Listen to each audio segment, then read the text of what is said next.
a proud member of the Earglue Media family of podcasts.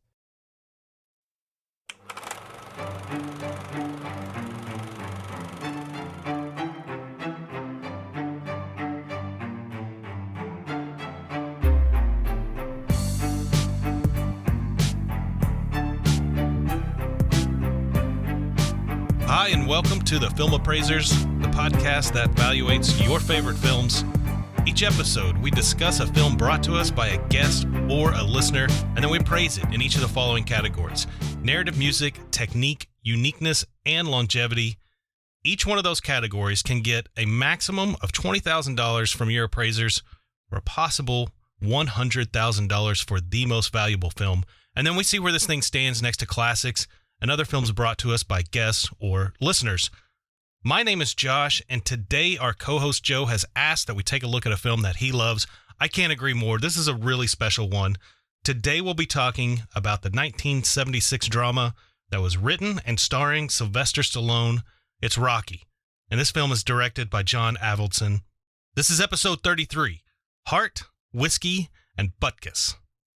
So let's go ahead and bring him in. You know the guy. He's the man with the heart, the real Italian stallion. It's Joe Kane. Hey, I got heart, but I ain't got no locker, do I, Josh? You can call me Mick for the rest of the show if you want. I'm not going to mind. That's probably like a taste of what I suspect will be one of many I'm gonna try to hold back a little bit, but I can't. We got to save some for the after show. Yeah, right? I walk around doing Stallone impressions, Rocky impressions, kind of in my day-to-day life anyways. I'm no good at it, but I do it all the time. I can't help it. That's great. Well, and unfortunately, Todd's not going to join us. He's going to miss a lot of impressions with Sylvester Stallone and Rocky here. But I do have a text message from him. It says, he says, shortage of turtle food. Can't record today, guys. Headed to the pet store. Maybe I'll catch up on the after show. Yeah, I'm not going to hold my breath that he's going to show up for the after show here. Yeah, who needs him? Yeah. Who knew you? Okay, I'm not even. It's way too early to even start. Yeah, let's get it going. Hey, the after show actually it reminds me that the after show is all part of that bonus content that we provide our patrons. And it's so much fun. I think that's what they get. Patrons on Patreon, Patreons on Patreon. And they got to fix that. Or just go with it, right? We'll pick one and stick with it. But it's all part of that content that they get for subscribing to our podcast. I want to recognize a couple of new patrons. They don't only support the show, but they support the show at the highest tier. Nikki and Sandy signed on very early. And Joe, you and I know them well, and we're very appreciative of all the support that they've given the show so far. Extremely. It is part of that executive producer tier. They get to pick a film that we will actually appraise, kind of like what Terrence did as an executive producer when he picked the film that was part of our last discussion, Dazed and Confused. So we'll eventually get to Nikki and Sandy's shows. I'm excited to see what they bring. I'm cautious with Nikki. Nikki, you know her as Knickerdoodle. She was a guest, 2 years ago maybe, when she brought on Joe's favorite film, Labyrinth. I try not to remember. I try to block that out. I can't tell you how long ago it was because I tried to block that whole experience out. Every inch of that scantily clad dong, I'm trying to block it all out. That's funny. I in my head immediately thought, I know we're a clean show, but is dong? Do I need to be? We'll go with it. I think that's PG-13. Dong so we'll is clean enough. Yeah. Hopefully it's clean enough. Also, as part of those tiers that we have available for people to subscribe to, like I mentioned earlier, one of those perks is access to our after show, and that's the show that immediately follows this main show. Joe, how would you describe the after show? Like a slightly off-topic mess that's a lot of fun. Mess is, you could have summed it with one word. That's very well said. It's just us hanging out. It's good. It's fun. It's like... It's the lounge. It's the lounge. It's like the small talk we always kind of have after a show when we're done recording, but you get a little peek behind the scenes. You get to be there for it. Man, I'm feeling good this weekend. There's like some optimism in the air. People are starting to get out and about. This week, the theaters opened up back in like the largest market in the world in New York. I think we should contribute to that that kind of sense of optimism. What do you say we let our listeners in, let all the listeners in to the after show just this one time? This is one time. What do you say we let them in this time? I think this is the one to do it on. I think it's a good timing. I think it's a good movie. Yeah. I think they're gonna love all of our impressions. I think it's a good one. Yeah, we'll find out. Yeah, if they love it. All right, so just this once. Everybody, stick around after our discussion. We'll let you see what comes with our Patreon patron, whatever it is, whatever the subscription's called. I don't know. But I do want to save Joe. You sound I so do want to save by it. it's such you sound like Spider Rico over there, bro. He's a tomato. I do want to save though the coverage for South by Southwest for our patrons. I think they do deserve it. I'm not ready to give everything away just yet. So if you do end up liking the after show, that's not all you get from us. We do a lot of bonus content for our subscribers. This month we're gonna get a special episode out for what's being presented at South by Southwest. We've got badges to the festival. Had this been in person, we would have been able to do more like coverage from the event or interviews, live reports, everything. It's virtual only this year. So we'll attend those online events and bring you any news and industry revelations in addition to the films that you can expect later in 2021 and after. All right, enough about all that. We're here to talk about Rocky. Let me first start off with our log line from IMDb. A small-time boxer gets a supremely rare chance to fight a heavyweight champion in a bout in which he strives to go the distance for his self-respect. I got chills reading that, man. That's what this movie does to you. It's the movie does. The whole movie gives you chills. I will say though, I feel like as effective as that log line was, like I don't think it even comes close to summing up the film. There's so much more. It's the film really spends very little time on the actual boxing part. Yeah. Right? The boxing, if you look at this log line, you look at the film, the preview, you think this is a boxing movie. And while it is definitely around boxing, this is way more about the person. This is way more about Rocky and the people around him. This has less boxing than any of the other Rocky film. I mean, not to say that the others have an overabundant amount of boxing in them. I'm just saying that this one is just pure. This is pure story. This is pure narrative, really. Yes, I mean, I say that we're not gonna. I'll tell you now, it's not $20,000 narrative, but it's a lot of narrative here. This is not just a boxing flick. This is story. It's really good. What is it about this though? What is it about Rocky that is just up there, one of your top favorite films of all time? I have like a really long relationship with Rocky, right? I loved it as a kid. And for those listening at home, hold on. Before those listening at home, you are wearing an Italian Stallion t-shirt. I am. I wear this shirt all the time. You before we started, you said, "Don't you have an Italian Stallion t-shirt?" And I said, "Yeah, actually, I think it's on today." I wear it all the time. When I was a little kid, I loved Rocky.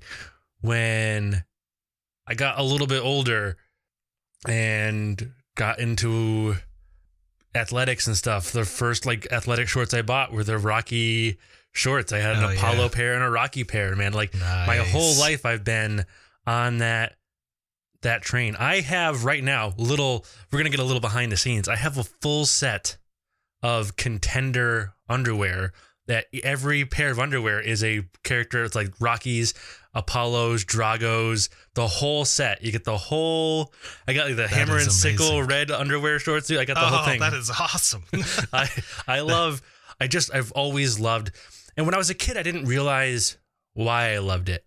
I don't think I understood that this deeply connective underdog story that you can you can identify with like every character in this film in some way. Yes.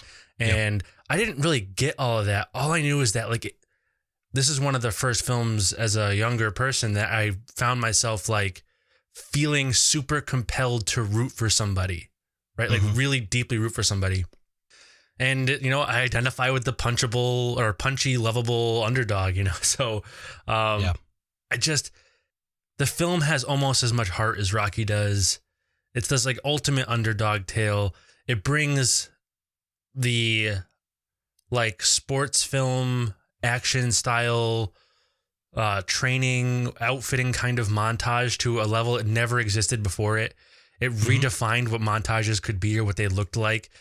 And in a super exciting way. I mean, it's no accident the thing won like Best Picture or Best Editing. I mean, it's no accident it did these things. And it's just, there's something about kind of every aspect of this film that connects with you in a really surprising way when you look at it and you think, oh, it's a sports movie. No, until you watch it, it's not a sports movie. It's not a sports movie. No, it's utilizing boxing to tell this story, this character story of really all the characters. We talked about this before we started recording. Every one of these characters is trying, I don't say they're all trying to get their shot, but they're all trying to make best of their situation. Like Paulie's trying to get a job he thinks the best thing he can do is get a job with Gazzo. Like that's, and he constantly tries to get that. You know, Adrian, it's a completely different storyline. I'm not going to go there because that would take way too much time to explain that, but she's also got that opportunity. Mick, you know, Mick is, you don't get Mick's story until he starts creeping around Rocky when he finds out Rocky's got a shot at the title. Right. And he's trying to get his shot. But it permeates through every one of these characters, and it's just so well crafted. And you know what, the thing that I like a lot about it is they tie it to something very American.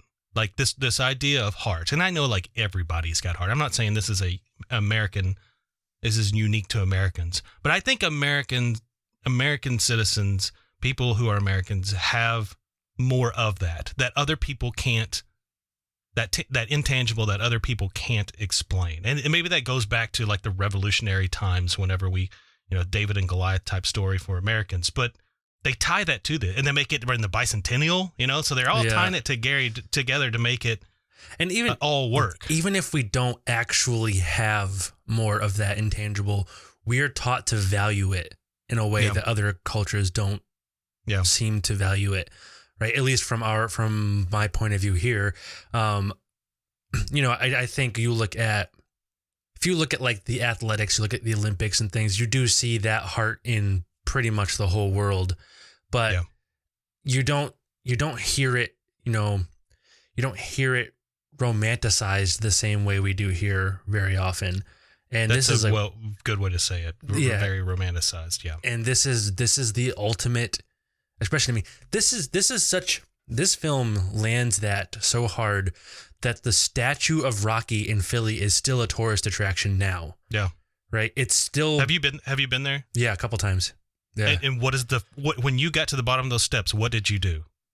You ran up the steps. I waited my turn. I waited my turn to run up the steps and poke your fist. Right. Because there was like a sea of people all waiting their turn because it is, and it was not like a holiday or anything. It was the middle of a week in the summer. I was down there for a wedding. It was like just a day, and it was still impossible to get to. That whole city, right? There's a whole city. How many films do you know changed the identity of a whole city? Because if you go there, there's like restaurants and bars and parks and things that are all named after the Italian stallion or Rocky, or, you know, you see the statue. I mean, the city's identity, I'm sure less now than in 1980 or so, but it's still very, very present down there. This film really bound itself to that city, and really I think to the whole country, to be honest, but that city is very much so. It's more present than most things are after almost 50 years, right? Like it's definitely held its own with that city for sure. Yeah. I mean, I don't even know that I could, outside of like a convention or going to a piece of property owned by the production studio or something, I don't know that I can really think of another film that has that kind of physical presence in the real world. Yeah. Like this does. I mean, sure, go to like the big one, right? Like Star Wars. Sure, there are places that have Star Wars inspired names in restaurants or bars or whatever, and arcades, things like that. There's a huge presence at conventions, huge presence in places, but there's not like a concentrated place. Like you can't go to Star Wars Town, you know? That's a very unique thing to this film. But you would. I would. I totally would. Yeah. I totally would. Yeah. You bring up an interesting topic on when you started talking about this film not being much on the sport of boxing. It's more of the storyline, the narrative. But I am curious, like, what is your relationship with that actual sport of boxing? It doesn't have its popularity now as it did when I was younger. Well, and Tyson was a big reason for, putting some life back in that. But what's your relationship with the sport of boxing? Honestly, I have almost no relationship with the actual sport. I've watched a few. I enjoy it when I watch it, but I don't feel compelled to buy $80 pay-per-views to watch it. Yeah. And, when I did combat sports, it was martial arts. And when I watch combat sports now, it's usually UFC or something. And even that's not that often. Yeah. I'm not a boxing watcher. I want to say fan because I do like boxing, but I don't watch it. I don't keep up with it. And I think the sport of boxing probably has a lot to do with that. They lack what UFC has done, right? They've actually helped cater to the fan. Boxing's got its issues with like the belts not being unified, with it's shady. It really does have some shade to it. There's two big problems with boxing to me as far as popularity go is one, the big fights happen like once every other year. Where UFC, if even that. UFC's got fights people are talking about 6-8 times a year sometimes. The other is marketing. I hear about UFC all the time. I see commercials for it. I see ads for it. I never hear about boxing until one of those big fights comes up. They don't have the mind share. I will say, though, when those big fights come up, this is my personal opinion here. When the big fights come up, I'm talking the big ones, like the ones that happen every 5 to 10 years, the big ones. For me, there's no better sporting event than just this monumental boxing match. It is so good, and it's so much fun to watch with people. I can think of 4 or 5 in my lifetime of those being some very memorable events. And like I said, I'm not following boxing at all. But when you get a good boxing match, man, it's hard to beat that. It is really hard to beat as a sporting event. Yeah, it's a spectacle. It's a great spectacle. Yeah, it really is. So what about when you rank this compared to other boxing films? And we don't have a whole lot to go off of. This is you take this and like Raging Bull and you put them off to the side because that's also a character study with boxing as the backdrop.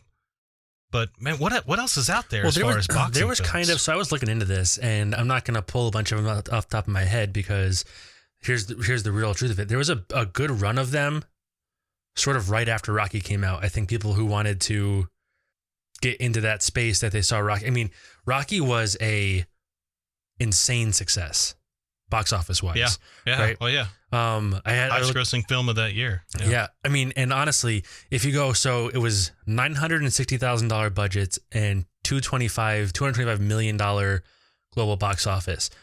And for perspective, 2019 dollars, that's $4.3 million budget, 2019 dollars, and 1.01 billion box office, 2019. Right? Yeah. That is a crushing success. And I think you saw a bunch of boxing films that I'd never heard of kind of spawn out of that. And then Raging Bull, 4 years later? Yeah. Same producers too. Yeah. Yeah, that Chardoff. I can't remember if Bob Chardoff was, but Winkler was. There was another little bump in the boxing films after that no one ever heard of, with starring people no one ever talked about. And besides the Rocky sequels, there really wasn't much after that. It kind of didn't. I think, I haven't watched a bunch of them or any of them, to be honest with you. But I think if I had to predict or if I had to guess, I think they all missed the point and they weren't good character movies that happened around boxing. I bet you they were boxing movies, and sports movies it's a very rare sports centric movie that has that staying power. There's a few of them out there, but the majority of them are a fun one-time watch that just goes away.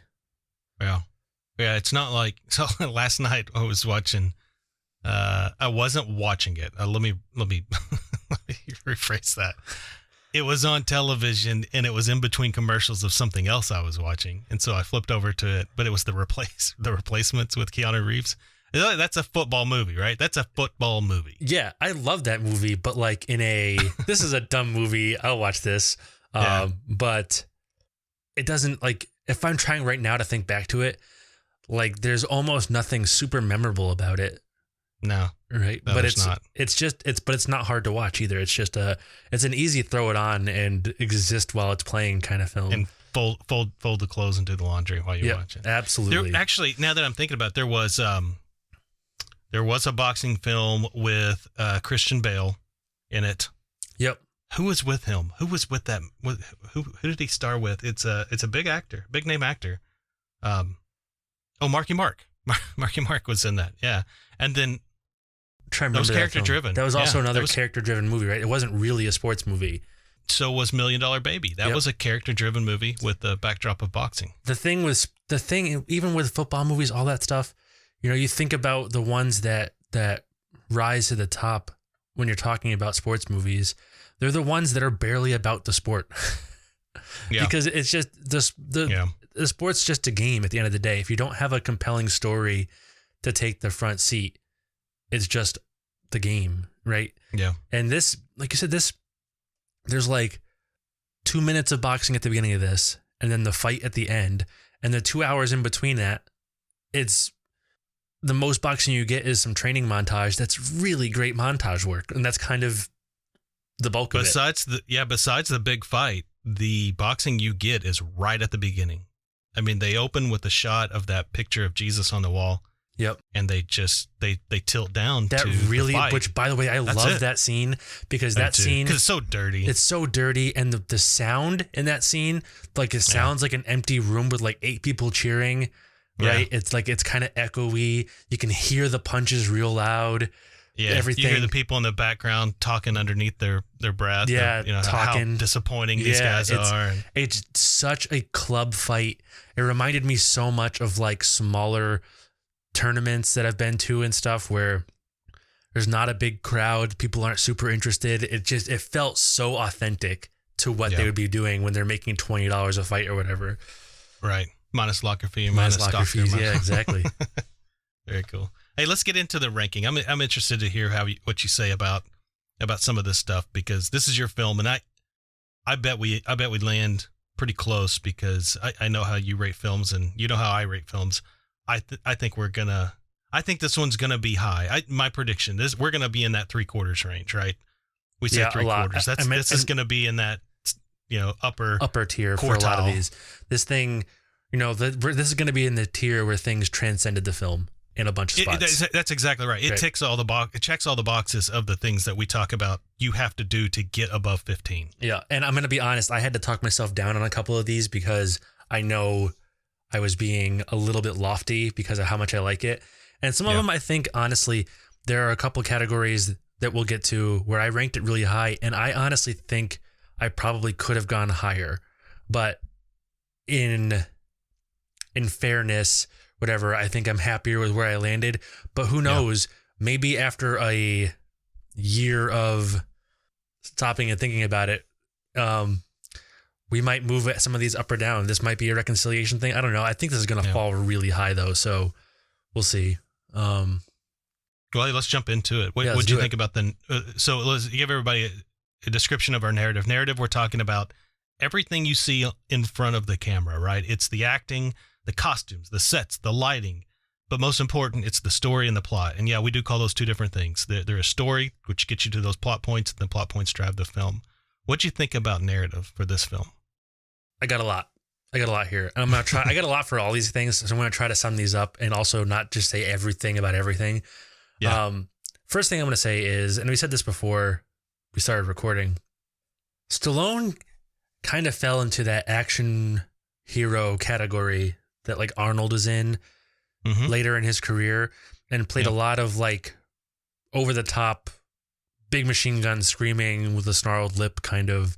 Even Rocky films eventually kind of got there, although they have recently the last few have dialed that way back, and they're way more character-driven, better films again. They're really good again. Yeah. But his acting in this, there are a couple of scenes. The scene when he gets the big shot, and you can watch his face when he like just gets cowed by the monumental size of the opportunity, and he just turns it down. In front of the promoter. In front of the promoter, yeah. And he just looks so disappointed with himself, but he also looks like he doesn't have the courage to take it. And that scene is so good. Yeah. The scene where Mickey comes to his apartment. I'm watching that scene as we speak right now. That scene is fighting back the tears. That scene is so good, you know. And it's not just him, Burgess Meredith, everybody in this. Like the acting for a $900,000 budget, the quality of the performances they got, the people they got in these roles, man, this film from everybody, from right? Everybody. Somebody like Meredith or Burgess Meredith, who is an actor, and then a brand new talent like Sylvester Stallone, who hadn't done this before. No. You got it across the board from everyone. Everybody is so good, and the film, partly because of the acting, for sure, and also largely, I'm going to say largely because of the writing. The film and directing, for sure, the whole thing. The film does this thing that is so rare to me in films. You watch a lot of films where you feel connected to the hero. Mm-hmm. And very few films where you find a connection to everybody on screen. This film makes you feel for everybody. Sure, Paulie sucks, but he's a sad alcoholic. He's a sad alcoholic who's basically let his whole life go by and never gotten or done anything. And he's just desperate. You can feel the desperation. And he has moments. There are moments when you can see he has a good side to him, and it's just been beaten down by life, and you're just sad for him. Mickey, 76 years old, that makes him born in 1900. The things he's seen, right? He talks about, the things I've seen it all. I've done it all. And he sees this one last chance in front of him, and it's you see like this. He's just everybody's so sad in this film. It's such Mick is he knows that there's no other shot. This is it. He's never got a shot. Absolutely, and this is end of it. Exactly. Rocky doesn't quite know that this is his only shot. Not at the beginning. Maybe he's a little scared, but with Rock, he's 30 years old. Might be one more shot in him. Maybe someday. Not in boxing, maybe, but Mick knows this is it. I got nothing left. He's out of gas. Totally. That's a really good point. Right? Yeah. And it's and he shows it too. He shows comes with that scene. Yeah. And honestly, I could watch that scene 100 times and 50 times think Stallone did better and 50 times think Burgess Meredith did better. That scene is so wonderfully acted by both people. Talk about a heavyweight bout. Oh man, it is just so back and forth. And then when Mick leaves and Rocky's just screaming, he's just 10 years. You like my house? It sucks. My house sucks. And Mickey is just everything completely explodes in his life. He cannot take any more. And then he's done being nice. You see Rocky boil over in this like amazing monologue. And you see Mick walking down the stairs holding his hat, and you don't always see it too. You hear a lot of it, right? Yeah, you hear a lot of perspective. You hear a lot of it from down the stairway outside, and then just looking back at it. Yeah, and then Rocky gets it all off his chest, and you see him realize how much is on his shoulders with this fight, how much is on his plate, how much he can't handle, and you also see like as he let it all off his chest, some of that anger is boiled off, and he like comes back down to like this kind of dumb, really nice guy that he actually is. Yeah. And he just chases Mick down, and he just this respectful handshake. They don't even have a dialogue. You can't even hear them. They're just it's in the distance. Not even close to it. Yeah, it's way in the distance. Shot. Yeah. And there's the body language tells that whole story, and it's all you need. And I'm gonna bring that up again. There's a few really good long shots in this film that tell stories with just motion, and they're really great. I got to get through these notes because we're going to be here for all day if I don't keep moving. Can we just pretend like we're talking about something so I can just continue watching it over here to the side?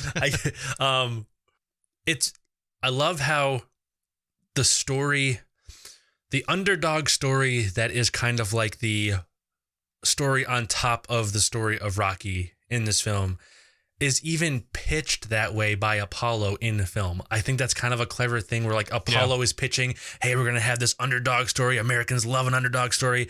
And they're kind of pitching the overall outline of like the high level bits of what make the overall, the higher arcing 20,000 foot view story of Rocky before you get into the character stuff. I love that. It's so easy to feel for Rocky. It's so easy to feel for Adrian and Mickey, and it's even easy to feel for Paulie. And you can even look at this like super overconfident, full of hubris Apollo and see why he's like that. Like you can feel why he would be that way. You can see yourself in that position if you were this unstoppable. I mean, he's never been knocked down, never even been knocked down, right? Yep. They make Rocky this. I don't want to say he's not stupid. He's like street smart and everything, but he's just slow. But he's so sweet and he has such good intentions. There's a few parts in the film that I think removed 40 years from when this film was made come off a little creepy by our current standards of behavior. A little bit with Rocky, like he's a little forceful.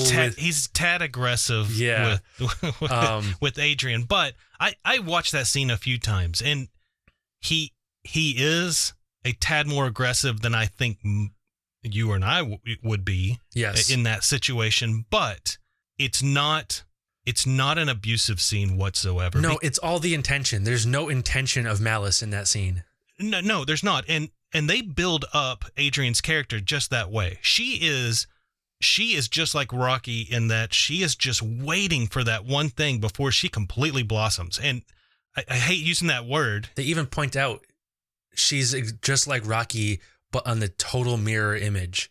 Yeah, they talk about that. That's exactly right. They say that. Yeah. And then once she gets that thing that you don't know that she wants, which is a partner, she wants a companion. And when she gets that, her character completely changes. Like all of a sudden she's confident. Her clothes change. Her character changes. She talks more.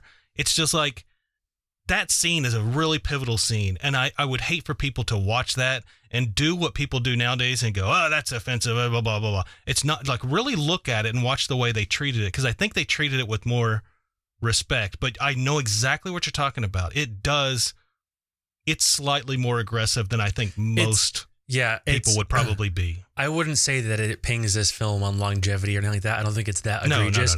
But it's definitely a thing where when you live in the world we live in now, when you watch it, I absolutely had the thought. I definitely noticed it, right? Yeah, it crosses your mind for sure. All right, I have like I have like almost another page of notes for narrative. I'm not going to read them all. So that's kind of where I'm at, right? Overall, quick sum up here. I think the acting is great.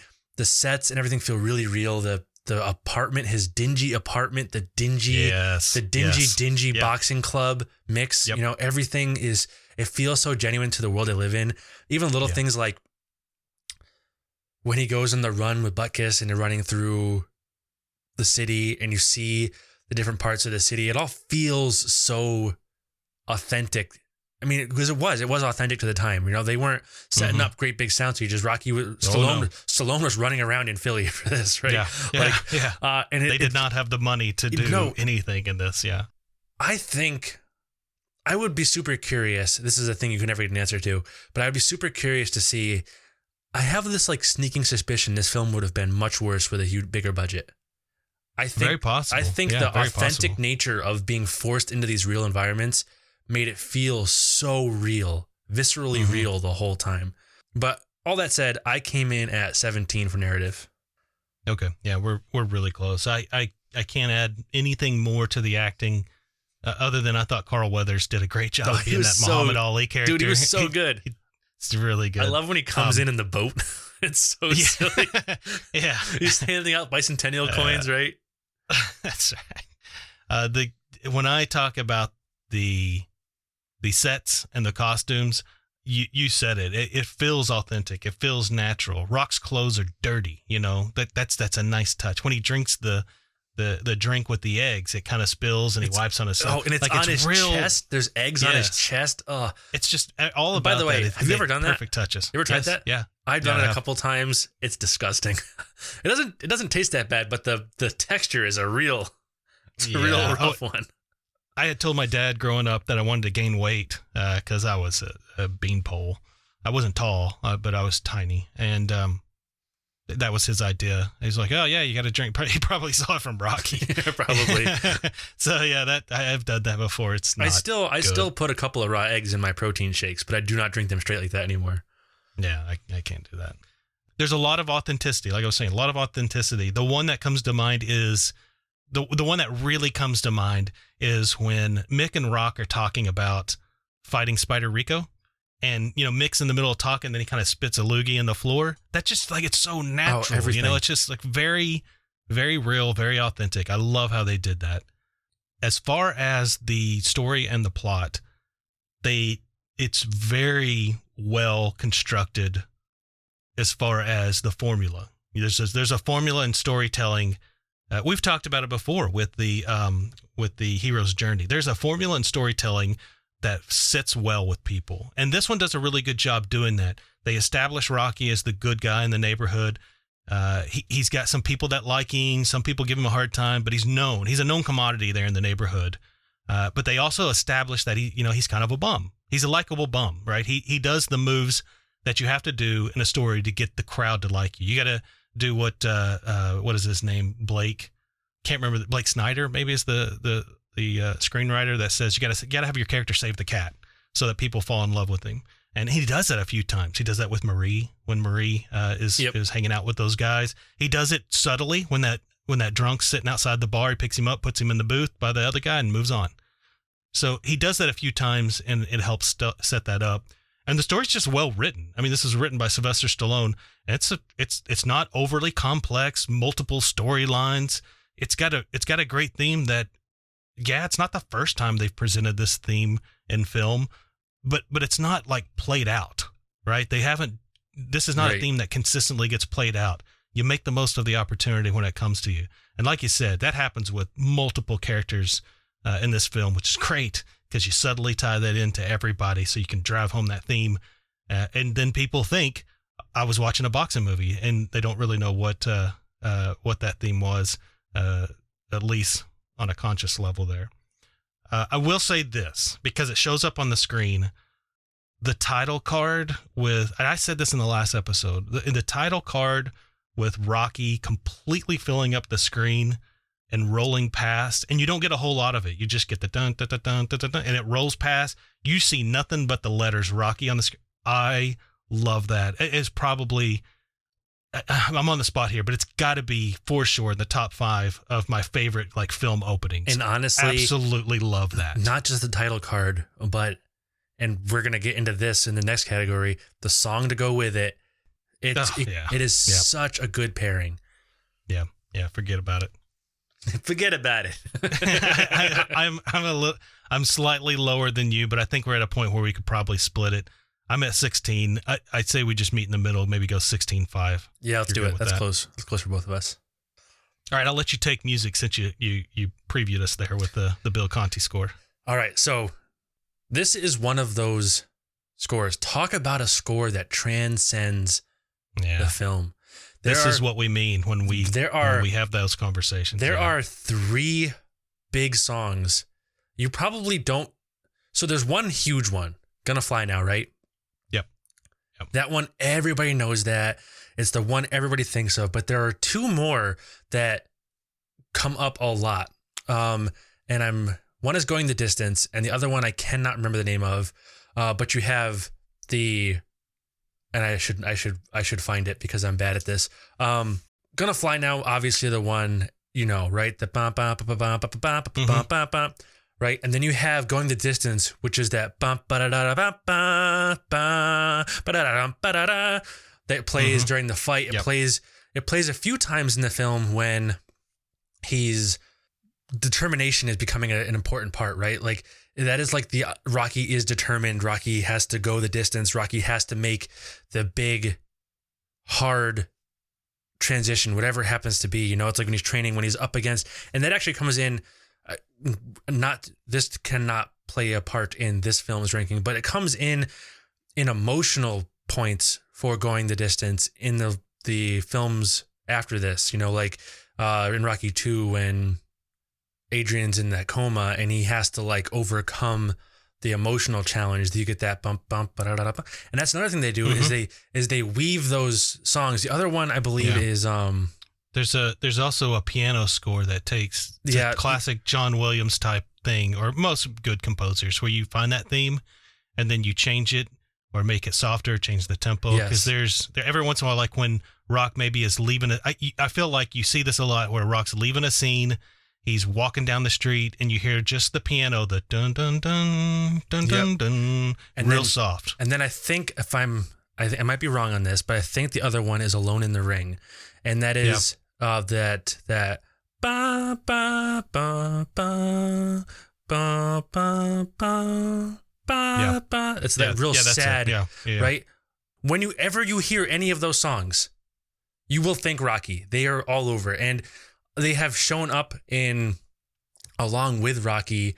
But we're talking score here. We'll talk about longevity, but we'll talk about where Rocky shows up later in longevity. But they show up in places. They show up in all kinds of places for sporting events, all kinds of stuff in the world, rallies. You see everywhere, right? And there's a really neat thing that the score does. So first, I think it's effective and well used everywhere, and both where the music fades out and you just get world sounds, and where the music is chosen to be put in, because there's a lot of spots where there's just no music. It's just the sound of saws in the slaughterhouse when he's doing when the meat locker, right? There's just parts where there's just sound. And I think those are really well chosen spots. I do think the music though fits really well where they use it. And they do a really neat thing with this, where as the film goes, there's these quiet moments with Rocky, and he has that like slower, sadder, like the scene when he gets home at the beginning, right? And he's just in this abysmal apartment and it's dark and he's laying on his couch bed thing that he's got set up there. And and the music is sad. And in the background, you can hear like the ba, ba. And the music continues to build. Like even when it's sad, there's like this little hint that's like, okay, here is Rocky, and Rocky is beaten down and he's broken and he's got nothing to look out for. But then in the background of the song, there's like this little, like you can hear, whether it's like that rising horns or whether it's little uplift, that little bits of Gonna Fly Now in the background quietly at a different tempo that are almost like he's meant for more. There's the beast inside the cage waiting to be let free that is just there, and the music reflects that. The potential, the Rocky's potential is reflected. And as you go further into the film and you get more and more down that path where Rocky is now like, he has got the chance and he's training, and then the score kind of swaps where you have way more of the triumphant music with maybe a little bit of that doubt woven into it instead of doubtful music with some triumph woven into it. I think it's really well done. I love the music. This is one of my favorite film scores of all time. You could probably guess that because I gave it 18.5. I'm at 17, but let me explain why I don't think this is a mere split. I'm starting to lean more on your side. When I looked at 17, I looked at it and I said 17's where I'm at. I double check myself and look at where it falls with other film scores. Not at that point to change it or alter it, to just, I'm curious, where does this land compared to what we've done? And it landed about where I thought. The purpose of the show is not to try to squeeze things in where the general public feels like it should land. It's to really give it an honest opinion and see, is it better than some of these others? Like independently, can we look at it and then see where it lands? I think I'm leaning more on your side, probably in the 18 range. And you said something while you were talking about Alone in the Ring. One of my favorites, and I had no idea that was what that song was called.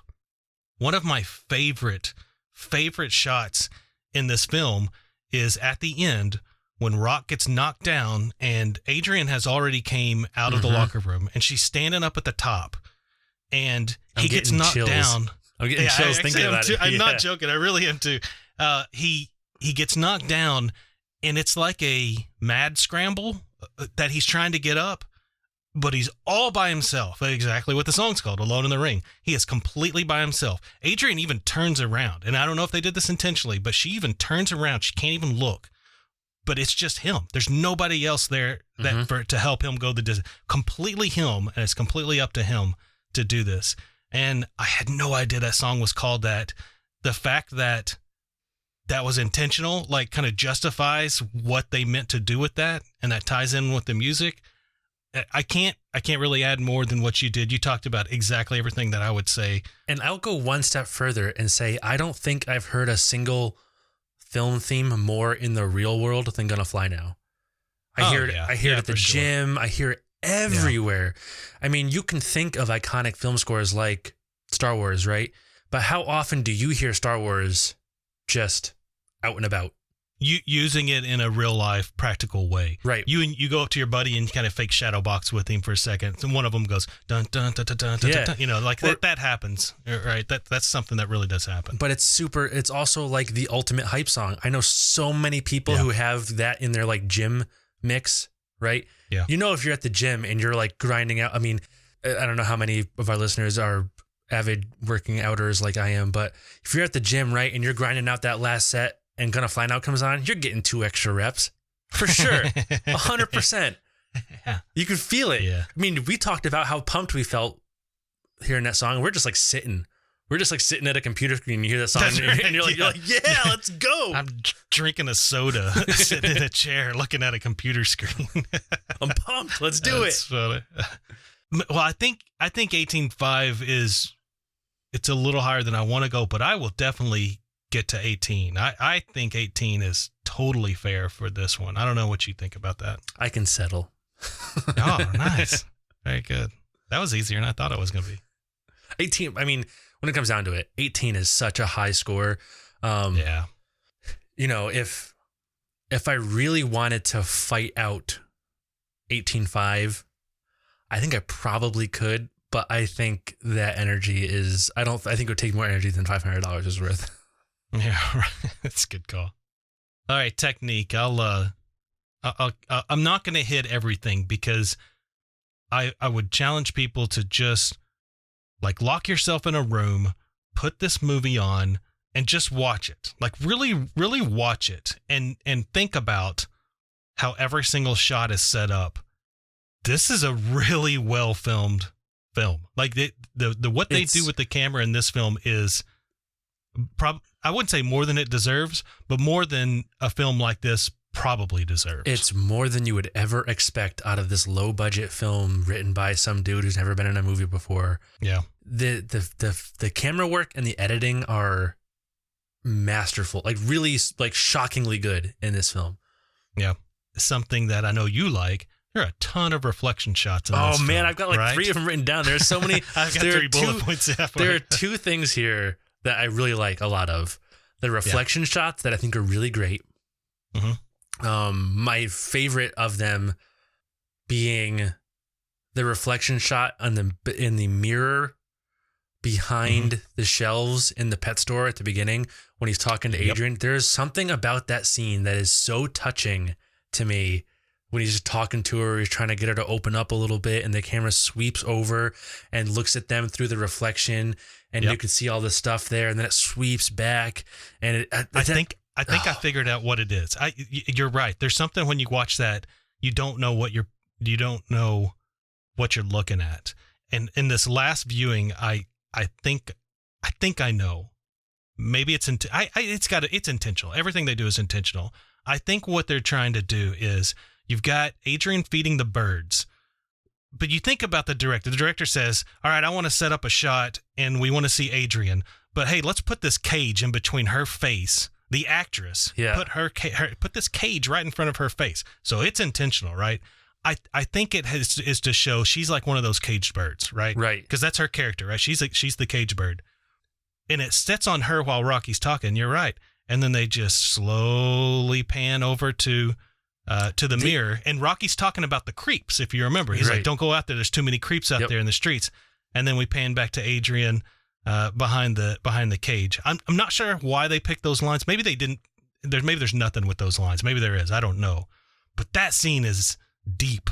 That's a really deep scene, and it's gorgeous when it's shot like that. And it's just so effective. I mean, I know I keep saying that about scenes in this film, but there are so many scenes in this film that are just so effective. It's really, like you said, it's more than you would imagine this film deserving going in. Mm-hmm. I think if you look at all those shots, you're going to see they're very effective. They're very well done. There are a handful of shots. I really am gushing about the technique done here, but there are a handful of things where it shows it's not perfect. Whether that's a reflection on maybe not having the money or maybe just messing up, whatever, doesn't matter. It's still in there. There's some odd things going on where a rock has to break the guy's thumbs, where the scenes aren't kind of matching up. It was cut. Maybe it's cut early or something, but there was something happening there that I recall. And there's also some shots that don't match. Now, this is a reflection of the budget, in particular where the crowd, and I've read Erwin Winkler's book. I've actually read it a few times, and he does mention in the book, hey, we didn't have the money to bring the crowds. So if you look at the crowds, we went in and we had to just go shoot people in those crowds. And he said, we brought in people, I think from like a retirement community or something, paid them a few bucks, fed them. He's like, so don't be surprised if you really diagnose those scenes of people in the crowd and you see an old person falling asleep, because they probably were. Yeah. But hey, is that his fault? No. But is that part of the movie? Yes. So it's something. I mean, it's something, but I think if you look at, and I know we don't take budget too hard into consideration here, but if you look at the things, the obstacles, especially with technique, right? One of the things I look at when I do think about the budget is the techniques, the creativity they use to overcome some of those obstacles, right? Because that might not be, it's a different technique, but it is still technique when you look at them having to be creative to find a way to make something happen when they just don't have it, right? And there are a few spots in this film I think are really creative like that. Even if we're talking about how they creatively pinch some pennies, I think they do a great job with that. Now, like you said, there are some spots where it really shows up. I mean, there are some spots where you can tell, and it's probably, like you said, it's probably budgetary, but where things like maybe they didn't have time to do another take. They took 5 takes or whatever. They didn't have time for another one, and they just had to make the best of what they had, and it's cut weird or it's cut short. There's definitely spots like that where you just can't look the other way on that stuff. Yeah, but it's in the final product that we got. Yeah. Where did you land with? Well, I'll let you take if you got any more to add with technique. Go for it. There's a few things I really liked a lot, right? Besides what we already talked about, and I'm gonna talk primarily not camera stuff because we kind of touched on that a lot already. But I'm gonna bring up 2 things for the camera first. One, there are a lot of like long shots, like down an alley. The shot of Mick and him shaking hands with no audio. There's a lot of shots that are long ways away where they just use video, just body language to tell a story. Yeah. I love those because that's a bold choice you don't see a lot. The shot, actually, it's on right now. I have it in my notes and it just came on right now.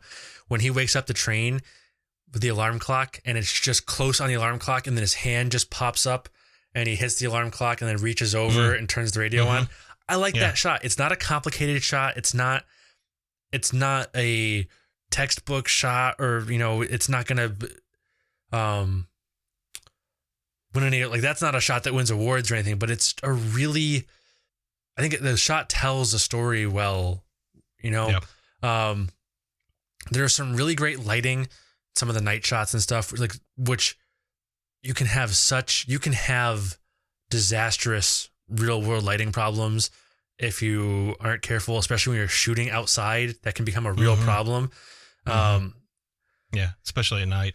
Yeah. So now the other stuff, the tracking shots, right? The long tracking shots, the Steadicam stuff with Rocky running and training, the montages, the editing and the montages that changed how montages were going forward.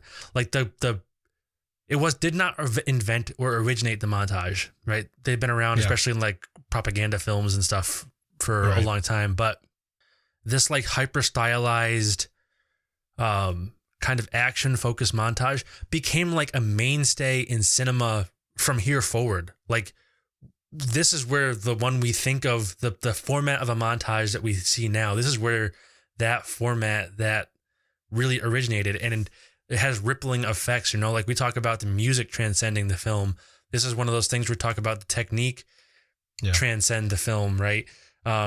This is like the I can't remember what it was, third or fifth film to use a Steadicam. Was very early in Steadicam to jump on board there and to use it with this budget, right? Up that, it really shows. And the last thing that I'm going to add is the sound work. There is some amazing sound work in this film, whether it's during the fights, the club fight in the beginning we talked about with Spider, where the room just sounds like an empty club fight. There's just some great, and while we say right now, we got a little long shot on the film, on the second screen here for me, where Rocky is running and it's just the camera all the way at the end of the street with tiny Rocky just running away from the camera. So I think there's just this, I think it was tremendous work in kind of all the categories we talk about: the sound, the camera, the editing, all the things that pop up when we talk about this. I mean, even I don't want to say, like, even like the practical effects, like you could have had way worse makeup in the fight stuff than you had in this, especially at the budget, right? Most of it was, there's a couple of spots where it looks a little like excessive, but where he gets cut. Yeah. But for the most part, it looks pretty real. Like a lot of this is really well effective. I came in at 17 on technique. I think it really was just something special. Yeah, I'm right there with you. I'm at 16.5. It's funny because we gush about it. I understand now why Colin True, a guest that we've had on a few times, says a couple of guys who hate movies. We talk so much about how awesome the technique was. I'm like, 17. But no, I think that's fair, though. I think that shows how we're trying to be fair. This right here, this is in my top favorite films of all time. Not even going to lie about it. But I think 16,750 is probably fair. We get in between what you had and what I had. I think that's fair for this one. Yeah, I guess if you have to split, we can split that. 16,750. Come on. 0.25. Longevity. I forgot I put this in my notes. So the way I do my notes is I've got longevity, and I've got some subcategories that I'm always looking for in longevity. I've got one subcategory as, does this pass the smell test? Is this still a relevant film? Quotes, which I will not get into. I'm going to hold those. I've got 1, 2, 3, 4, 5, like 7 or 8 bullet points of quotes. And then my favorite one right here for this film, it says, impact to popular culture. And I think I replied back to myself here because my note just says, seriously? Yep. So yes, accurate. It definitely had impact to popular culture. You're talking about the musical, right? The Rocky musical. That's the one you're talking about, right? Right. Yeah, exactly. So I will say this about Rocky. I'm not going to talk about those categories, but I will talk about a couple of other things. I think we've established that this thing has legs. Still holds up very well based on just the rankings we've given it so far. AFI, so American Film Institute, which we hold in pretty high regard here on this show. In 1998, they did their 100 Years, 100 Movies list, right? And Rocky came in at number 78. 10 years later, in 2007, roughly 10 years later, in 2007, they updated that list. Rocky moved up 21 spots in that list from one list to the next after a span of 10 years. It moved up to 57. So it's not just us, right? Everybody who really looks at things with a critical eye it recognizes that this film lasts. This film has importance. So much so that in 2006, they put it in the Library of Congress's National Film Registry for films they want to preserve. I started thinking about that today when I wrote that note down. How awesome is it to be a filmmaker? Because you got to remember, especially the younger kids that are listening to this show, a lot of this stuff is a lot of the films that we have, or we call them films because it's on film, and that stuff breaks down. How awesome would it be as a filmmaker to have a government come and say, we want to preserve your film. It's so important that we are going to put the effort and the resources to preserve this thing. It starts breaking down, we're going to help preserve it. I just think that's really cool. I never thought about it that way. I mean, I honestly, like, that would be a bigger honor to me than the Best Picture award was. For this, and, right? and being highest grossing, yeah. To know that somebody wants to save your work, your content, it's really cool. Highest grossing film of 76, we talked about that. It's wildly held as one of the greatest boxing films. It does include boxing. I think as it pertains to boxing, yeah. I mean, if we're talking with films with boxers in it, I'm, from an artistic standpoint, I'm a little bit more on the Raging Bull side, but man, that's not a knock against this thing. I think this thing is extremely important when it comes to films. And so I'm at 18,000 for longevity. Yeah. I mean, so I do have one thing I want to mention about music that I forgot. And then I want to get into longevity. I even currently in my day-to-day life find myself singing that Frank Stallone song just so you know. Once in a while, I'm just walking around, take me back. Do. It's just, I can't help it. All right, longevity. I had to make sure they got in there. I mean, where do you even start with longevity for this, right? There's so much. Now you got me one to snap, man. You got my need a barrel fire. Yeah. There's just so much. I mean, we talked about it. There's a statue, a real life statue in a real life city that is a real life tourist attraction still. Let's talk about the dozens of places Rocky has shown up. The franchise still going and going strong. They're talking about a prequel, right? It's as strong as it's ever been now. It's going hard now. And there's really only one bad one, which is crazy considering how many of them there are, right? Really bad. Yeah, right. You're right.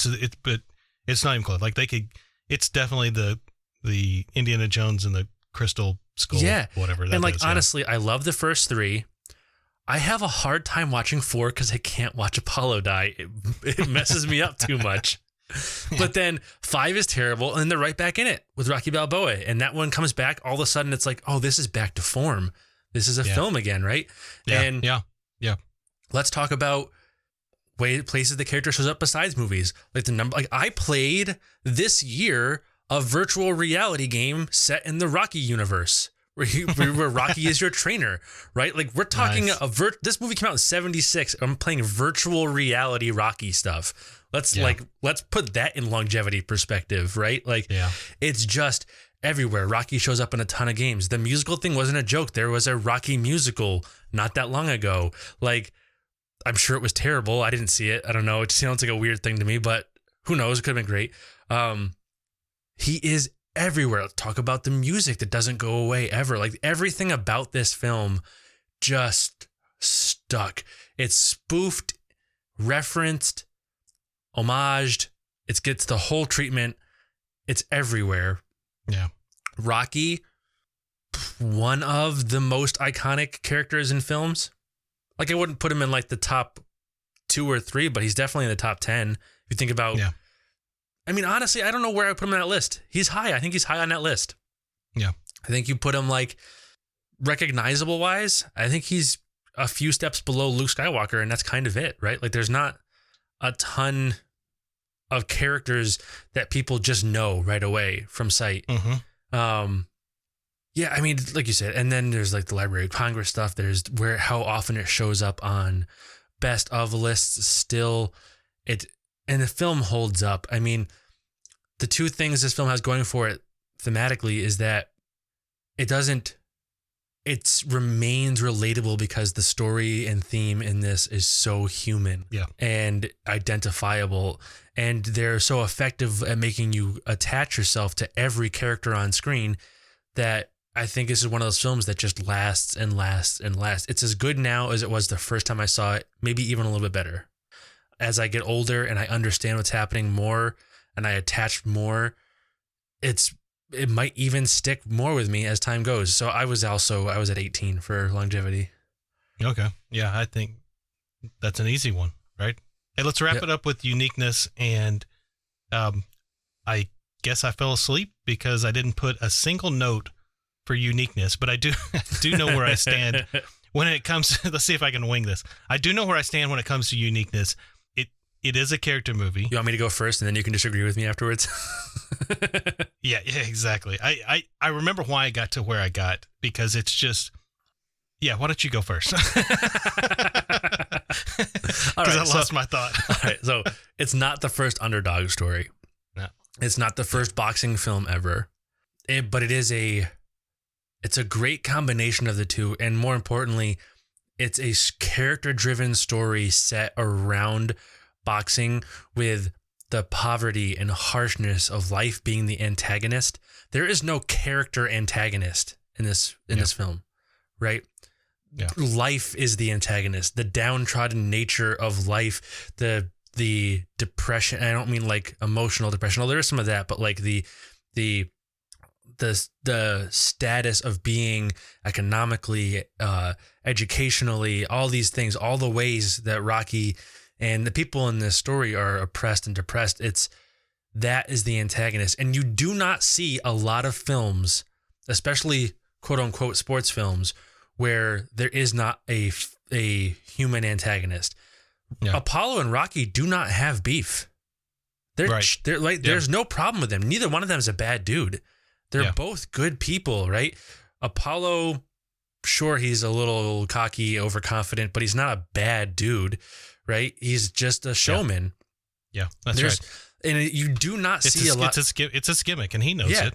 He's in show business. And you do not see a lot of films that take the chance to have the antagonist of the film be an intangible position in life. And I think that's a big bonus for it here. Also, you get, how do I want to phrase it? Like the presentation of the film, the stylistic presentation, the montages, that stuff that really plays into how, like, this is a film with a lot of deep emotional themes, a lot of heaviness to it, but you can also totally, there's plenty of people who will watch this without ever thinking about that. And this is also just a fun underdog story. Right. Mm-hmm. It has multiple levels there because it's presented, you get those like flashy things, Rocky beating up the rack of the side of beef, the montages, all that stuff. There's humor in this film. There's like, comedy here and there. There's all that stuff that I think plays in here. And when you think about the other boxing films that were kind of around, I think this is probably the first one. It's the first one that I know of that was so heavily a movie about a man's struggle with life that just happened to be around boxing. And I think when you see the films that came after that kind of fall in that same place, you can see where there's homage to Rocky in those. And I think you got to give credit to Rocky for those trends. So I had uniqueness at 16. Man, I got nothing. I can't give you more than that. I would say if you wanted to get closer to 16, not quite there, but I definitely would split it with you if you wanted. We can do that. I don't think I would go a penny below 15 for uniqueness for this one, but I could go to 15. I think that's fair. That's definitely fair. Well, puts it in some rare company here because I've put the total together as we are moving along, and I'll tell you here on the definitive list, if you don't know, top 25 films. We started picking just various films off of AFI's top 100 films, a lot of their top 10 of certain categories, and we populated a top 25. As we've gone along, and listeners and guests and the staff here at Film Appraisers have brought on films, we've seen where these films fall compared to that top 25. Rocky's no slouch, man. It's coming in hot. Rocky ends up with 84,250, and I'm looking at it now, and I just realized that Rocky has taken over Raiders of the Lost Ark. Now, my instinct immediately is that ain't right. But man, if I really think about it and look at where these categories are battling each other, it's probably right. I don't think I want it to be right, but I think that's right. I think Rocky is probably more valuable to us, if only by just slightly. All right, Raiders of the Lost Ark is coming in at 83,250. Rocky's at 84,250. That feels that's probably right. I mean, I'm gonna get all kinds of hate from particular people, but I think not only do I think that bears out looking at our categories, I think I actually just like this film better than Raiders. But that's not to say anything bad about Raiders. I just love this film. Right? I love this film. So that'll rub our geeks the wrong way. What will rub our film artistes the wrong way is that Rocky's coming in 250 less than Vertigo. I fall in a different camp than most film critics when it comes to Vertigo.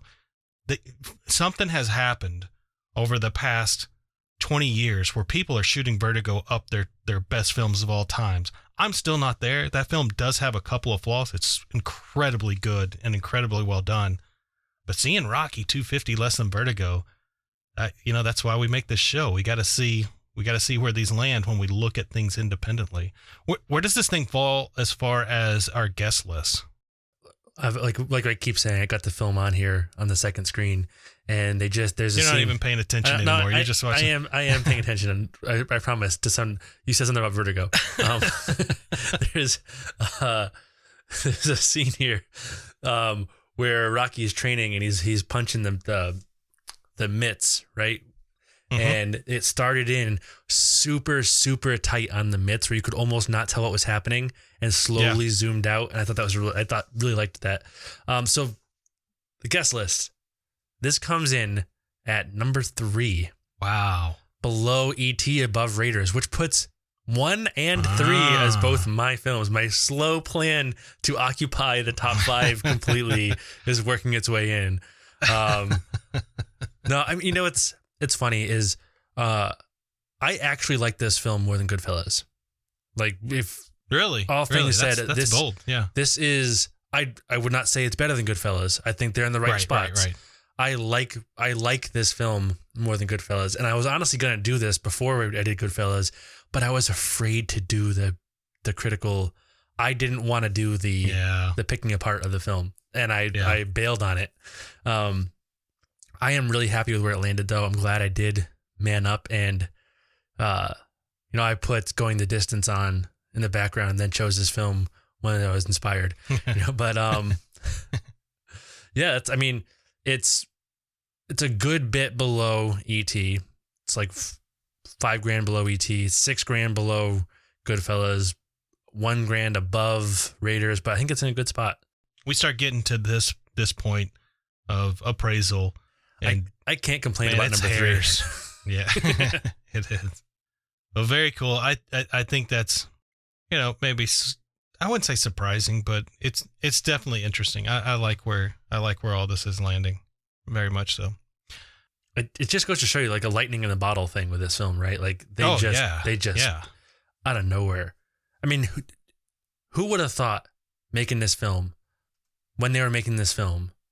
There's no chance any of them thought the accolades, the money, the pop culture, the influence this film was going to have in general going forward. There's no way any of them thought anything like this was going to happen.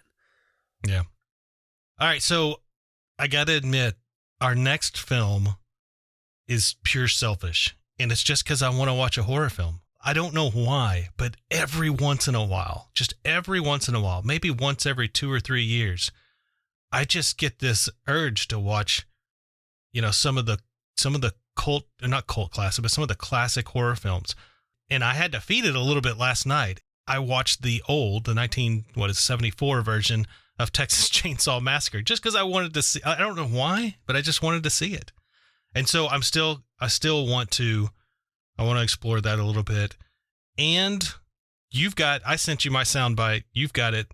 Why don't you go ahead and play what we've got coming up next? All right, you're ready. Here it comes. That's strange, sir. I don't have any recollection of that at all. Mr. Green. caretaker here.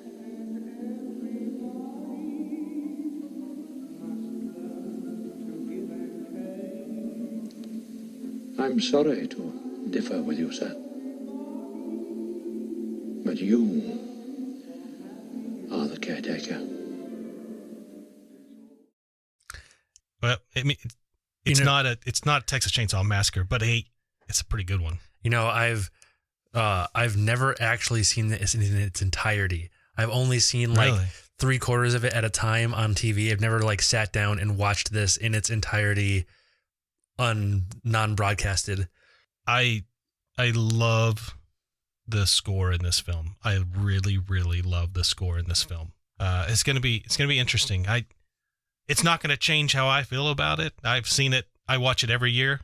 For Halloween, I watch it, but I'm interested to really look at it critically and see where this thing lands. All right, Joe, you've got a lot going on. I know you're really busy. You're also doing a lot with Barrel House. In fact, last night you had a live show. How are things going over there? Really great. Really great. I've got live streams going twice a month, episodes going twice a month, pumping stuff out nonstop over there, getting a lot of feedback. I just redid like the whole audio setup in the bar for the live streams. I'm really excited about that. Looks really good. Looks really good. Yeah, thank you. It's been really great. So you should definitely all check that out. Links to everything where you can find the show, the live streams, all that stuff is at barrelhousepodcast.com.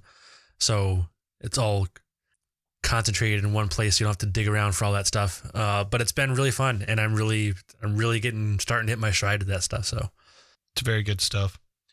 All right. If you want to follow us on social media, Instagram is at Film Appraisers. You can give us some feedback through email, filmappraisers@gmail.com. .com. What the heck? .com. Yeah, don't search that. We fell into that trap last time. We said a mistake, and I can't remember what it was we looked up, but you quickly realized that it was a bad thing. Don't Google mistakes. Email is filmappraisers@gmail.com. The website, eargluemedia.com/TFA. And then eargluemedia.com/Discord is your invite to our Discord server. We'll put the merchandise website up in the show notes so that you can access that. And if you're interested in getting some of our additional content, which we'll give you a little bit of a preview here in just a few minutes with the after show, please go on to patreon.com/filmappraisers. Check us out there. Yeah, and while you are there, do us a favor. Go rate and review the show. If you haven't done it already, what are you doing? Go do it. All you got to do is click on the 5 stars. You don't even have to write a whole review if you don't want. Just click on the 5-star button. Let it fly. We're here. You're there. Do it. You're such a salesman. I'm such a salesman. You can tell. All right, so it's at this part of the show where I would typically tell our patrons, those people. Patrons, I would tell patrons. I would tell them to sit tight, and then their feed would actually go into the after show. But this time, everybody sit tight. Tune in, everybody folks. sit tight. You're going to hear a little bit of our theme song closing it out, and we will move on over to the after party. So we'll see you there in just a few minutes. Thank you, everyone, for listening. Goodbye.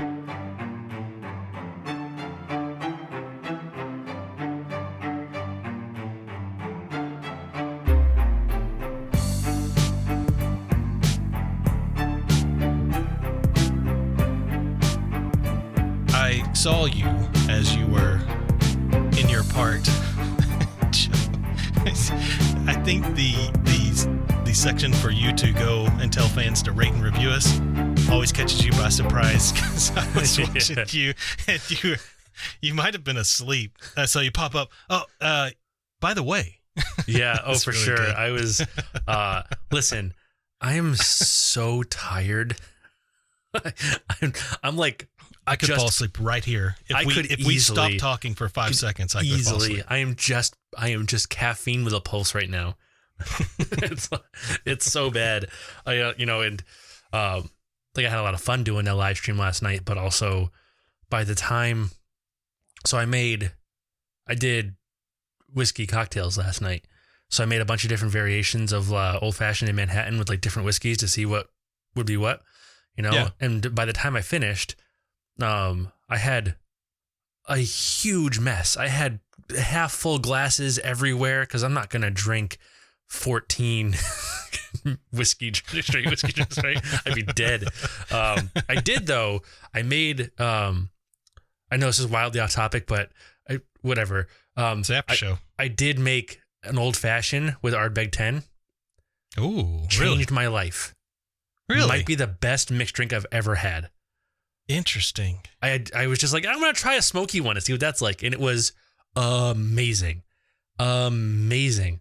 I can, if you're curious, I can send you the exact proportions I use so you can try it. Do that, because I actually am out of Artbeg right now, and that is a staple. You gotta have it. We keep that replenished. You've got to have it. It's so good. I'm almost out, so it's about time for me to refill.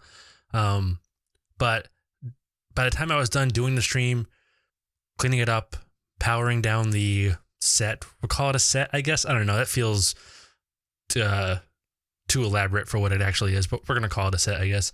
By the time I was done doing that and then bringing it up and dumping all that whiskey, unfortunately, it was probably like 11:30ish my time, which, I mean, it's not crazy late, but when your days usually start at 2:30, that's like a lot. Right. That's way later than I'm used to. For those of you who don't know, Joe gets up really early. Yeah, super early, super early. So I'm all caffeine. If you haven't picked up on it, folks, you have made it. Yeah, this is the after show. This is us just chit chatting. As we were talking during the main show, the film ran out, right? So I made it through Rocky. I started halfway through. So I made it through Rocky, and I just let it go through the credits while we were talking. And I am now looking at a note that came up on my Amazon Prime. The film's over. It's got a picture of the film in the background, and now it says video unavailable. If you don't own this video or have an active rental, something about like this has now been expired or something. I'm going to lose it. And this is exactly why it's probably fine. Let me just first say it's probably fine. It's there. But this is exactly why. And it got me thinking about this during the weekend when the whole, and I'm not getting into politics. We do not talk politics here, but the whole thing about getting rid of Dr. Seuss and stuff got me thinking, if stores just pulled that material, it would not be accessible to people. If somebody like Amazon, Apple, or wherever you get your streaming services decided for whatever political reason they wanted to, that they were offended by what's in a film and they got rid of it, it's gone. I made the call this weekend that I want to continue. It reiterates my plan of continue buying physical with a digital copy if the chance allows it. Like that's what I always go for, and I'm going to keep it up because, man, if I ever lost my copy of Rocky, just my digital copy, I don't think I have the physical backup. I have it in, so let's talk about the copies of Rocky that I have. I own the box set on VHS. I have it on DVD and on Blu-ray. And it's like one of the very few things I still have on Blu-ray because I am just getting rid of all my physical media. I own it in... You're getting rid of it, or are you storing it? No, I'm getting rid of it. I have the smallest house. My entire house is 900 square feet. I do not have space for all of this crap. Space for it, yeah. It's just too much. But I also have digital copies on Amazon and on Google Play, and I have a ripped copy on my Plex. I've got it everywhere. I do have a ripped copy on my Plex. Yeah, there you go. Good call. Hey, I'm going to send you a link of a t-shirt that I just found. And I don't remember this t-shirt from the film, but you probably do. I'm going to send it to you. It's that Win Rocky Win t-shirt. Yeah. They've got it for sale up on TeePublic, of course, with everything else. I might have to get that thing. That is pretty sweet. Oh, I would totally wear that. That's a good looking shirt. A really good looking shirt. It looks very 1976 too. Yes, That's it does. what I like about it. Stallone also has a official store where he's got a bunch of official merch, and you can buy the tiger jacket from Rocky. Really? Yeah, and I'm like, I don't know that I would be able to wear that out in public. I don't know how I would feel about it, but I'm like so into maybe owning that jacket. That is very cool. I like the little things from the films that that nobody else notices, that if I had it up and somebody recognized it, you just kind of like, yeah, you know. And it's that the one that I would really want from Rocky is that no kissing sign that's in the locker room. And I told you, like, that was in my search engine. Just little things like that I really enjoy. Was there anything about Rocky? Well, I should have even said that. I was going to say that you didn't get your chance to talk about. I think I may have just opened us up to like a 3-hour podcast. I'll say brief. There's a couple of things I thought were really interesting, like the whole bit about the poster being wrong, his shorts being wrong on the poster. Yeah. That was an accident. That's what he cared about. That was an accident. That poster came in wrong, and Stallone and the promoter there ad-libbed that scene. The baggy robe that didn't fit. Yeah, that was they got the wrong size, and Stallone, that whole bit about it's a little baggy, that was added to explain because they didn't have time or money to be replacing posters or signs or robes. So they just like, write it in. We'll just write it in. Like, there's a few spots in the film where things just went wrong, and they were like, screw it. We don't have a choice. Write it in. We got to write it in. Figure out a way to make it work. I think that's really creative. That's some of the stuff I was talking about when you look at obstacles that you don't have when you have a big budget, that you have to figure your way through. You have to find a way. They couldn't, like, they had two choices. They could either buy different shorts for Rocky, but they would have had to have found them locally because they didn't have time to like start over, or figure out a way to make it fit the film, make it, write a line that's a joke, and I thought that stuff was really creative. I thought it was really good. Yeah. I do know that the line, like I said, in Irwin Winkler's book, he mentions how phenomenal Burgess Meredith was. And he admits that the line that he gave where Rocky says, or where Mick tells him, hey, you ever think about retiring? He's like, no. And he's like, yeah, think about it. He said that was total him.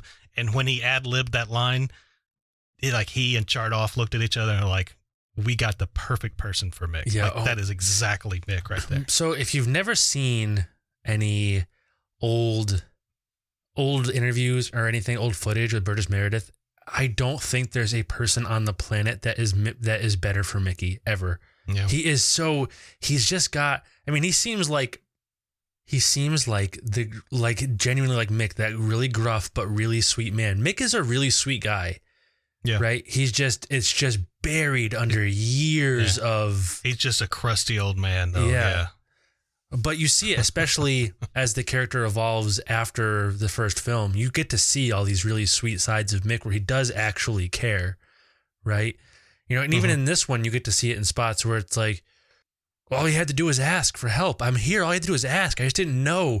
And you can see, you could take that with cynicism and be like, well, of course he says that because he wants to jump onto Rocky's opportunity now. But it doesn't feel that way. It feels genuine. It feels like Mick really was like, all you had to do was ask, kid. I'm right here. Yeah. All you had to do was ask. And then Rocky's, I asked you whatever a bunch of times, and I'm an old man. I'm 76 years old. I don't hear so well. And it's not that he doesn't care, because you get a scene earlier in the film where Rock comes in there and, he gives him the card and says, hey, Apollo Creed's people came looking for you. I think they want you for a sparring partner. And he's like, oh, I think this.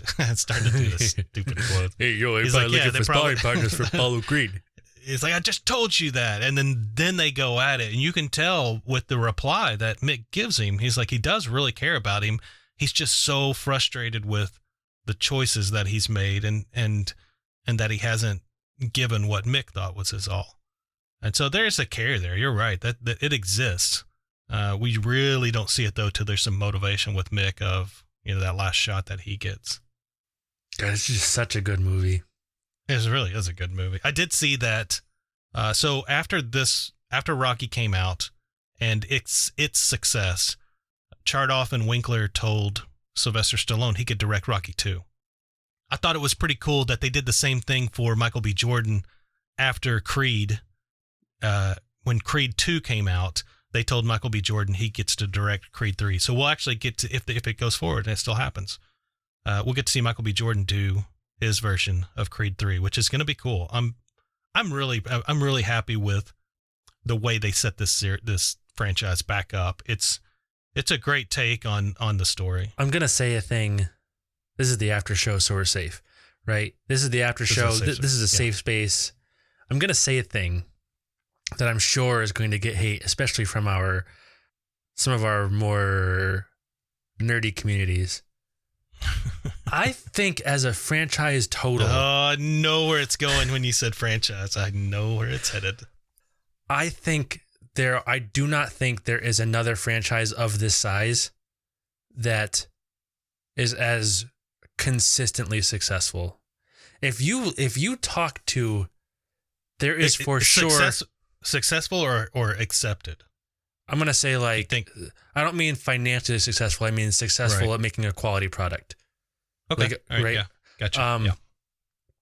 Even if you talk to any of the most staunch Indiana Jones fans, they're going to tell you that Crystal Skull was terrible and it's so awful. And some of them will pick apart, depending on which ones you talk to, will pick apart one of the first couple, right? There's like Temple of Doom, right? It's got its issues. Right. You talk to any of the biggest Star Wars fans, they're either going to destroy the sequel trilogy or destroy the prequel trilogy or both, right? I don't know anybody that is just 100% positive on all 9 films. Yeah. Right? For sure. Now, we've already admitted that, like, Rocky 5, bad movie. It's garbage. Really bad movie. Yeah. I don't even remember it because I've only seen it like once or twice because I just can't. But when you look at, if you include the Creed films, because that is part of the Rocky is in those movies, right? You're now at, what does that put them at? 8? 5, and then Balboa 6. And 2 Creed films. And then 7, yeah, right? I think 8. So Yeah. they are 7 for 8. And I don't know a single other franchise that is 7 for 8 positive feedback. Yeah, I see where you're headed with that. I would say that popularity, no. Financial success, no. But actually getting it right, their win rate's probably a little higher. Their win rate is pretty high. The first 3, I know 4 mixed reviews. I think a lot of people with their mixed reviews of the 4 is because you get the Apollo death and the acting in some spots not as good. But the first 3, I think they're just great. I mean, the first Rocky, for sure, the best of the bunch. The first Rocky, the best of the whole franchise. I think the second best to me, honestly, might be Rocky Balboa. That film is, if you haven't watched that recently, I'll have to go back. Going back and watching that and watching Rock deal with the loss of Adrian, it's so, like, the emotional resonance of that film is so good. But like Rocky 2, I mean, I'm going to be honest. I watched Rocky 2 this week I was going to hold off till after we did the show because I didn't want to have Rocky 2 on the mind for the show, but I could not wait. I was like, I got to get this in. I'm so amped. I want to see him win. It's like, and also Rocky 2 does that thing that I really like when the sequel overlaps with the first one. Yeah. You don't get that a lot. I love that. Yeah. But I just think that, like, it's just amazing with what this film was. I mean, whoever would have thought, as much as we talk about the politics of award shows. Yeah. Who would have thought that this, like, low budget film with anybody really knew, or like a bunch of has-beens or nobodies would have won Best Picture? Yeah. It's like indicative of the film itself. It's like it had the heart to make it through. Yeah. I think that might be one of the things about this film that resonates so much with people in general, is that, like, the film has the same underdog tone and heart that the character has, and then the real life trajectory of the Rocky franchise matches Rocky. Like, the trajectory of the Rocky franchise matches the trajectory of Rocky, right? Yeah. Like, Rocky 5 in the real world is Rocky losing to Mr. T in Rocky 3, right? It's like it gets big and it gets showy, and he's wearing the fancy coat, and he's got the robot that delivers him drinks and stuff, and then he loses the fight. Oh my gosh, Paulie's robot. I had heard something recently that I'm going to get this wrong. So if you want to know more about it, just look it up online. But there's something about like Paulie's robot. They were either going to like, I think somebody completely cut it out. I don't know, but there's something going on with Paulie and that stupid robot that recently has come to light. Either they were going to do like a TV show on it, or they're about to cut it completely out. I don't know. Just go look it up. I'd watch the Paulie's Robot TV show. Yeah, I would watch that. You got me thinking when you said you wanted to see Rock win. I love that line at the end where you don't even see him say it, but you hear him say it as the fight's wrapping up, and he says, "Ain't gonna be no rematch," and he says, "Don't want one." Don't want one. Love that. That's so good. And then, like, it's the after show, so wildly off topic, acceptable. And then you see Rocky 2, right? When Apollo gets the criticisms that maybe he didn't win that fight, maybe he got the decision because he was who he was. And then all of a sudden it's like, well, I need my rematch. I need to prove. And then Apollo's in that I need to prove myself position, which is something he's never been in, right? He's never been in that position. He's always been a star. He's never even been knocked down his whole career, right? And then he gets knocked down, right? Yeah, he does. And not just in the ring, but in life. People writing him hate mail because they think he should have lost, stuff like that. You know, his whole world gets turned upside down. So with that, do you want to give us, we've been teasing it, do you want to give us, and you don't have to limit it to, that's the best thing about this film. There's so many good quotes, and it ain't just from Rocky. All right, what do you think? What do you think the most famous Rocky quote is? Yo, Adrian. Yeah, exactly, 100%. Yo, Adrian. I was gonna say, hey, yo, Adrian. Yo, Adrian. When I asked you today what you wanted to title the episode, I almost suggested, "Hey, yo, Adrian." That was the first thing I thought of. And I was like, I don't know if a quote works. It was like one of the first things I thought of though. Hey, yo, Adrian. So here's a line that I just, you don't pick up on everything when you watch it. And it's been a while since I've watched this one, but it cracks me up every time I see it now. And I did watch this film a few times to prepare for the show. Is when he's walking Marie home, and he says something like, "It makes your breath smell like garbage." And she's like, "Maybe I like garbage." He's like, "Come on, nobody likes garbage." It's just completely throwaway, but I love that line now. Like I can't wait for somebody to say something about garbage so I can say it. I don't know what it is. I love the sounds he makes at Butkus when Adrian surprises him with him. He goes, "Hey, yo, Butkus."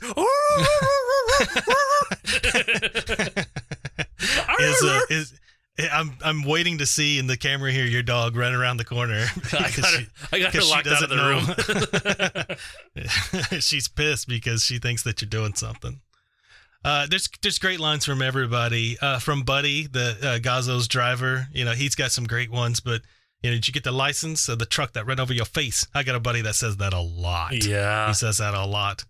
That's a really good one. I call people tomatoes all the time. I always call people you know what you are? You're a tomato. I say that one quite a bit. We talked about the parodies of this. I had forgotten about it till you said that. If you remember on Zoolander, that's what it was when they were doing the runway model off or whatever it was, and Owen Wilson's character Hansel. His hair. He's like, "My hair's in my eyes. I can't see. You got to cut me. You got to cut me." And they cut his hair, and he kind of freaks out when he. I mean, it is in there. The references to this are everywhere. They really do show up everywhere. You got a favorite Apollo quote? I'll let you think about it. I wrote one down because it's so great. It helps put him in that Muhammad Ali kind of category where he says, "Stay in." I have to write it down too because it's long. I know what you're talking about. It's a good one. Stay in school and use your brain. Be a doctor, be a lawyer, carry a leather briefcase. Forget about sports as a profession. Sports will make you grunt and smell. See? Be a thinker, not a stinker. And I even pointed to my nose like he did. That is, I mean, honestly, like, I think that probably is one of the best, or at least one of the most, like, character. I think there's two character defining types of quotes for him. There are the quotes in character for him when he's like performing, like that one, when he's on TV, when he's on camera.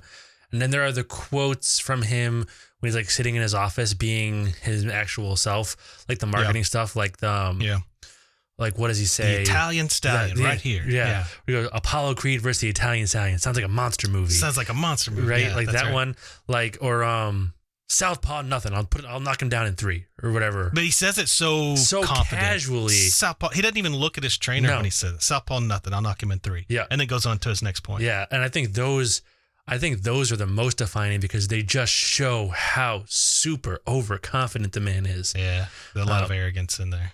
Yeah. So, but I mean, that's so real. If you had like fighters who've never been knocked down, who've never been knocked out, think of all those guys, and then look at what happens to them in real life after they've gotten knocked down. Look at Tyson after he got his first knock, when he got knocked out the first time, right? Or knocked down the first time, right? It was never the same afterwards. Once that confidence gets shaken one time, it's over. Yeah. It changes him. Yep. Think about Tiger when he went through his whole ordeal. Yep. Never the same. Never the same. That like super inflated confidence is so important to the performance of like supreme athletes like that, you know? Yeah. There's one quote that's by an absolute nobody. It's the guy that works at it's not even really a quote. We're just going to call it a line because it's the guy that works at the ice skating rink, right? Yeah. The guy gets $10 too. The guy gets $10 too, right? There's something that line is the only line in the whole film that annoys me. And it's because he says, you shouldn't be here, whatever. So do me a favor and not stay here. He says here like 6 times in 2 sentences. It's like the touching the nose of Mitch. It's so much. And every time I hear that line, I'm like, oh man, that line could definitely have been written more economically, for sure.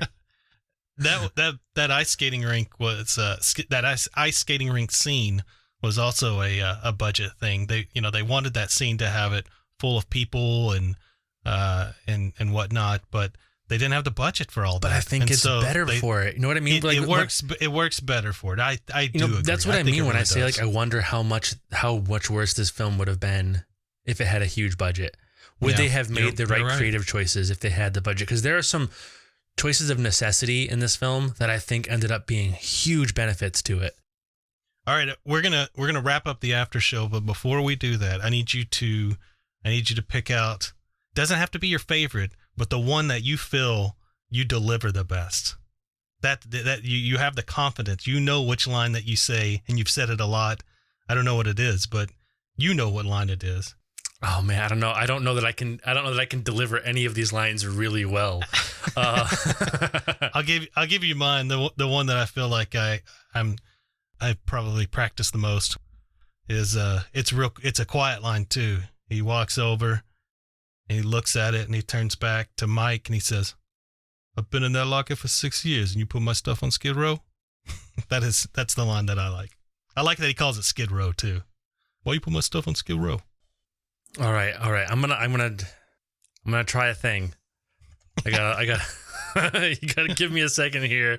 I gotta do a little Googling to get the words here. I don't know if I can do that. Might be ambitious. You going Scruffy Mick, like Eat Lightning and Crap Thunder?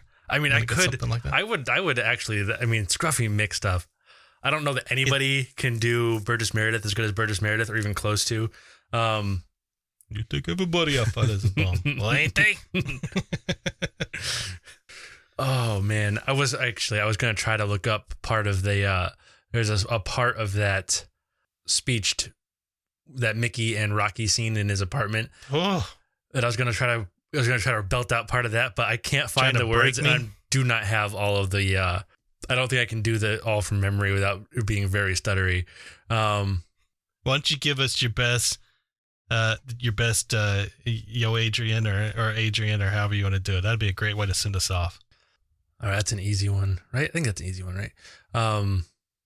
You got your hey yo Adrian, and you got yeah, that's right. We've got different. It's like the forget about it of right. There's all these different. There's meanings. also like all the different ones from like different films, right? You got the hey yo Adrian, and then you got the yo Adrian, I did it, right, from Rocky 2. That's right. You got the that's right, because she's not there. She's watching on TV. Yeah, that's right. Yeah. Oh man, I mean, you got how else does he call the Yo Adrians, because he Yo Adrians a lot. He Yo does. Adrians a real lot. Hey Yo Paulie, you get the Hey Yo Paulie. You got the I'm just gonna try to give you as many as possible, and then you can pick which one you like the best. There's a lot of him saying names, right? He's like, Yeah. Hey, Yo Paulie, Yo Adrian. He's like, hey, how do you spell Del Rio? Look it up in a dictionary, right? Oh, Gazzo's a good one too to do. That's right. Here's a good one. When they ask him if he has any comment about the money he's gonna make for the fight, right? He goes, you got no comment, Rock, no comment, right? He goes, yeah, no comment. And then he starts to read about. He goes, hey, I just want to say one thing. I want to say hi to my girlfriend. Okay, Yo Adrian, it's me, Rocky. That's right. Yeah, I noticed that in the last viewing. like she doesn't know. And he says it like That's so great. earnestly. Yeah. Yo Adrian, it's me, Rocky. All part of that just lovable thing they do with him. It totally is. I also noticed that he likes to say he invented things. Oh, well, that's a thing I invented a couple years ago. You know? Oh gosh. So good. I feel like I need to watch it again. Not many of these films we get done with it and I want to go watch it again, but this is one of them. Like I just feel like this strong desire to just start marathoning through. I might actually jump. I watched 1 and 2. I might actually jump straight up and just watch Rocky Balboa because it's been a minute. Yeah. Well, we definitely will skip 5. Do you know, totally unrelated, before we go, I saw on Stallone's, or not unrelated, but not to this film, I saw on Stallone's Instagram that he was just talking about doing auditions for Rocky 3. And he had, before he got Mr. T cast, he had, who was it? Oh, Hulk Hogan. No, Hulk Hogan is Hulk Hogan's in there, yeah, which is a weird thing when you go back and see it. Yeah. He had a boxer. Man, I can't find the picture right now. I'm trying to remember who it was. But he had a real boxer from the era audition for that role. They pretty much cast him, and they started doing the fight. Here it is. It was Joe Frazier. And oh wow! And Frazier split his face open during the audition. There's a picture of them two standing next to each other, and Stallone's face is all cut on the eye, and there's blood coming out of it. And Frazier got like this oops lick on his face, and he says like, behind the scenes flashback. Before I hired Mr. T, I auditioned Smoking Joe Frazier for the part. About 30 seconds into the ring, I had 5 stitches, so I went with Mr. T. I am looking at that picture, and man, he not only is bloody, but he has a goose egg. Oh, dude, he looks like he got rocked. He looks like Frazier looks like I don't know what this guy got himself into. Kind of look on his face. That is great. We're definitely posting this. Yeah, it's a good shot, dude. But like, I bet you boxers very rarely pull their punches. Right? I don't think he was like. That's probably an instinct he didn't have in him. Yeah, so it's hard for him to do that. Well, very cool. This is a good one. I'm glad you brought it. I'm looking forward to The Shining as well. Whoops, I said it. Well, everybody, that's what you get in the after show. Yep. Hey, it's not the first time you've blown it. No, and we got feedback from our listeners too. It's true. All right, folks. Thank you all for joining us. Hope you had a good time here. So thanks for listening. Goodbye. The Film Appraisers was created by Josh McRae, produced by Joe Kane and Josh McRae, graphics by Albert Padilla, and voiceover by Morgan Marshall. The thoughts, expressions, views, opinions, and the like are those of the guests and the host of the Film Appraisers and do not represent the opinions of any entity associated with the creation or distribution of the films discussed herein.